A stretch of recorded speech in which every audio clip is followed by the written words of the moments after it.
सोलापूर आणि परिसराची भाग्यरेखा असलेल्या उजनी धरणातून एक मोठी आणि दिलासादायक बातमी समोर येते। उजनी धरणातील जिवंत पाणी साठ्यानं 50 पार करून 100च्या दिशेने वाटचाल केली आहे। आज दिनांक 14 जुलै रोजी सकाळी 6 वाजेपर्यंतच्या अधिकृत आकडेवारीनुसार धरणाचा जिवंत पाणी साठा 51.86% झालाय। धरणाची पाणी पातळी सध्या 494.420 मीटरवर पोहोचली असून एकूण पाणी साठा 91.44 टीएमसी झालाय। यापैकी उपयुक्त म्हणजेच जिवंत साठा 27.78 टीएमसी इतका नोंदवला गेलाय।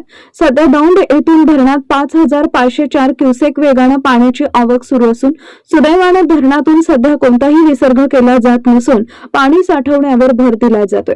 परंतु चिंतेची बाब म्हणजे गेल्या वर्षीच्या तुलनेत यंदा पाणी कमी आहे।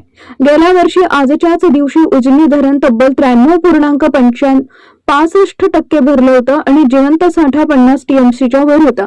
गेल्या वर्षीच्या तुलनेत यंदा धरण मागे असलं तरी दौंडमधून सुरू असलेली आवक पाहता येत्या काही दिवसात पाणी पातळीत मोठी वाढ होण्याची शक्यता वर्तवली जाते।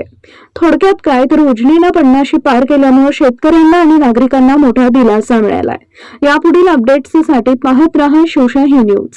ताज्या घडामोडी जाणून घेण्यासाठी शिवशाही न्यूज यूट्यूब चॅनलला सबस्क्राइब करा। आपण हा व्हिडिओ फेसबुकवर पाहत असाल तर फेसबुक पेज फॉलो करा आणि शिवशाही न्यूज.com या आपल्या वेबसाईटलाही भेट द्या।